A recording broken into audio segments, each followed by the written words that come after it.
So we're just looking at a little, see if we get a silver bullet or something for 2 o'clock. There's not much that I really have in mind for upside. Maybe we could just chop around. I'm thinking we could roll over a little bit lower. I wouldn't mind that. Or I wouldn't mind seeing that, considering. So, well, let me go back. So, if we look at the hourly projections off of manipulation, we've hit the midpoint between 2 and 2.5 standard deviations. Let me just do that. And then we had this nice drop. So at this point, I'd be looking for a little bit of continuation. And I'm just looking now because it's around the 2 o'clock hour. What I have drawn out is the low end of this 15-minute bullish fair value gap. We're still holding this bullish fair value gap, but I'd be looking for this one to act as some sort of resistance. And if we had SMT paired with it, once we were tapping into that level, that would be also pretty good. You'll see I had some, this was from earlier this morning, but I just didn't videotape it. This trade here, down into these lows, and then the long, I just took it from soup to here.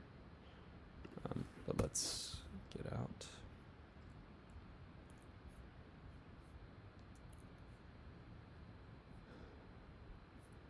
So what I kind of liked, I think it was on a 15-minute. So there's some equal lows on the 15. The Dow had taken them already, and it's also going lower towards its weekly opening. We could be looking at a Wednesday high of the week profile, and then something aiming for these lows or these lows down here. But if we measure, let's just call this, well, actually let's go to the hourly chart. What we could get is some sort of return to around equilibrium of the whole hourly range, after its consolidation and then expansion to the upside. So I'm just looking for a quick little scalp. We have pre-lunch low here. And that low has been purged by ES. I mean, it's kind of all over the place. There's not a whole lot of super clear, except for the fact that ES still hasn't. So this line here is those same lows, right?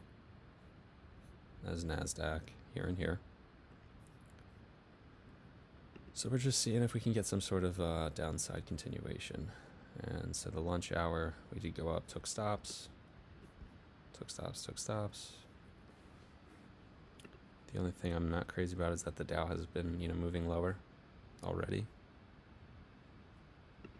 And now had we've been working back up through the range.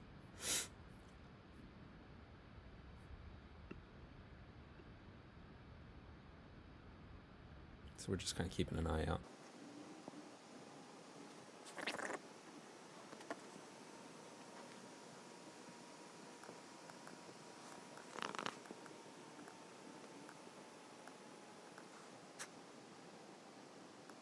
Okay, so Dow, little sweep above this high. This could be something I'm interested in, using this fair value gap as an inversion into sell side. Take one there.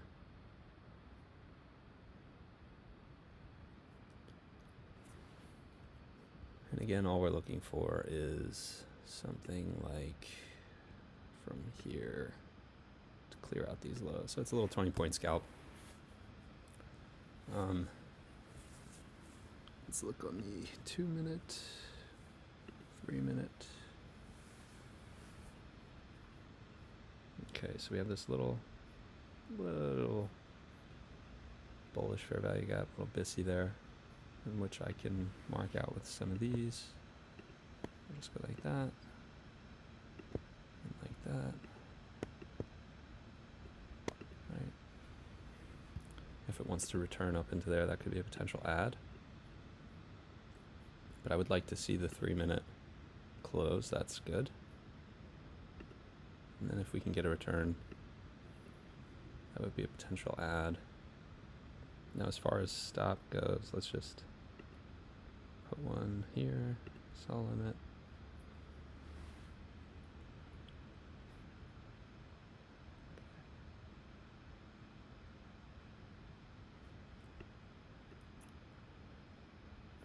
And let's figure out where we want our stop to be. Ideally, I'd like to give it a chance up here, but as far as my entry is concerned, it's not. It's kind of a lot of space. So I think I'll 820.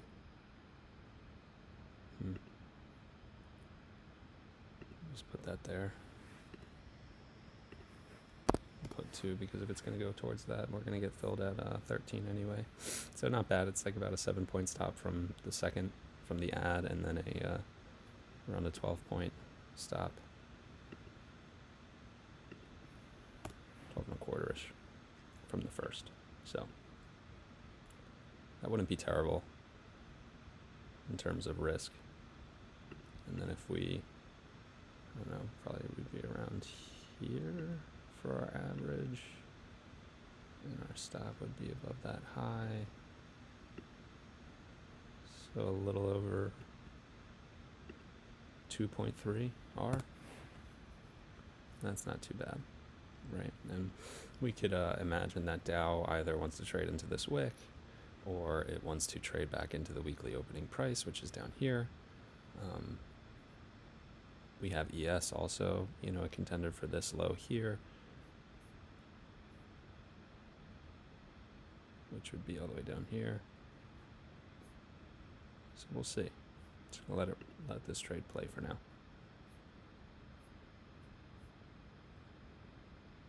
I don't like these lines, so instead what I'm gonna do is I'm gonna draw out another gap. So we just got filled on the add.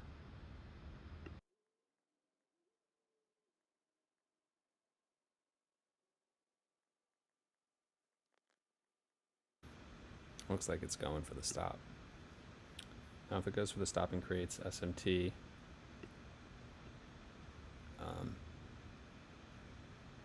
I'll likely look for a re-entry. So this is the 1 minute. This smaller one is the 3 minute.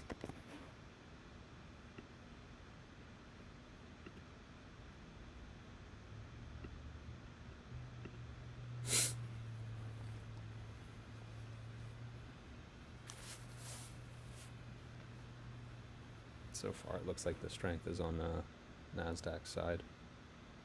We do have a little SMT at these lows. Oh, actually we don't. Even better. I mean, we do between Dow, but that's okay because Dow's been the stronger one that created the initial SMT.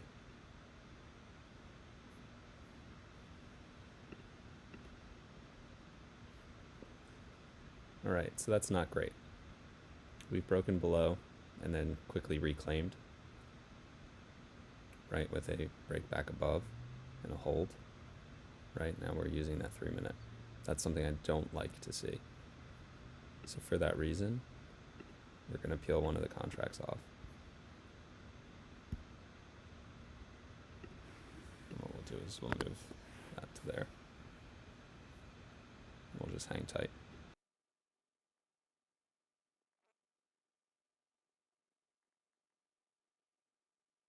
So about a 3.5 point loss on the added position.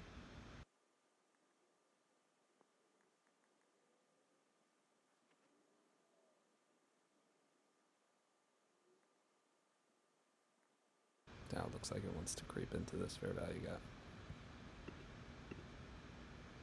So let's actually mark that out.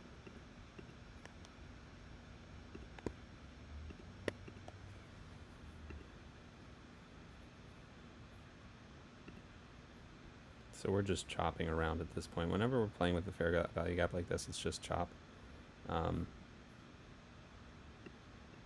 am going to move the risk down.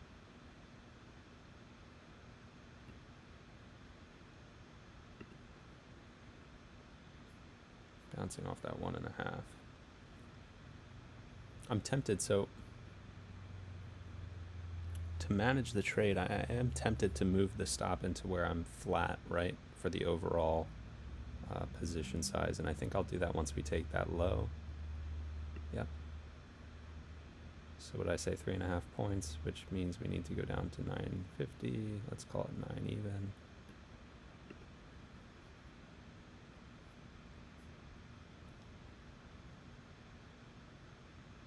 Let's just get ready to, oh, that's it. Solid. And we'll get down on the spike down. So there you go. That's just some quick management. So like I said, again, the reason I decided to cut some risk was, yes, we did. Well, let me preface it this way. I took the trade because we did have some SMT between this high, right, with the Dow, this high,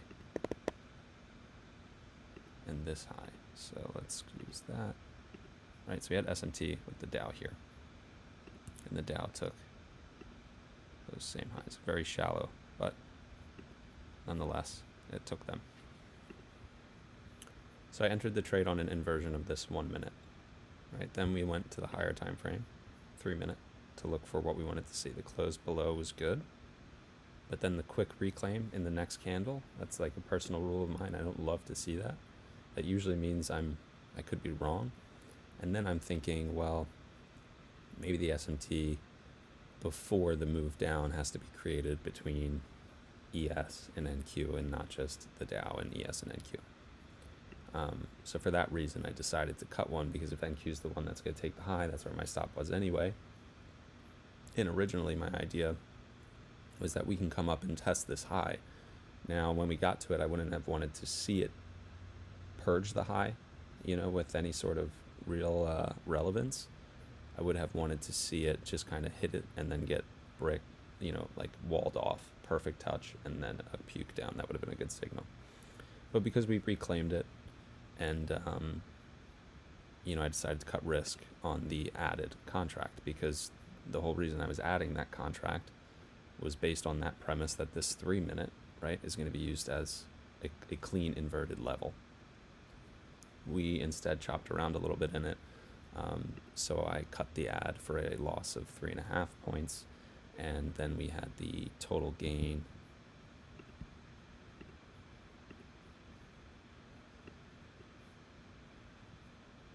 Right, initial at 708.50 to 85.75. So 08.50 to 85. That's a shame, I got really slipped up. Wow, 85.75, when I thought I was really cleaning up, around the 82s and even 80 flat, or at least 81. So 22.75 on the one contract. So really it was about a 19-point gain. So, I feel as though I made the right decision. Cutting some of the risk after it didn't behave the way I completely expected it to, especially given the territory that we're in with, all-time highs. I'm trading counter trend to that. So just being careful. What's 3.5 points, and as opposed to getting stopped out for the 7 or whatever it was, plus the 12 on the other one.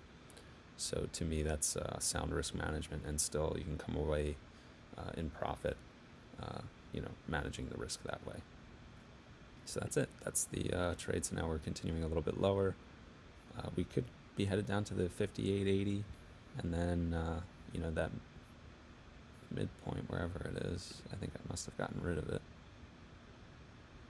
I must have, but it was down here somewhere. The equilibrium of this range.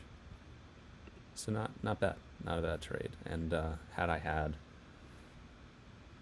both contracts still on, would have definitely had a runner still for here and a stop probably above this high. And that's it. Thanks.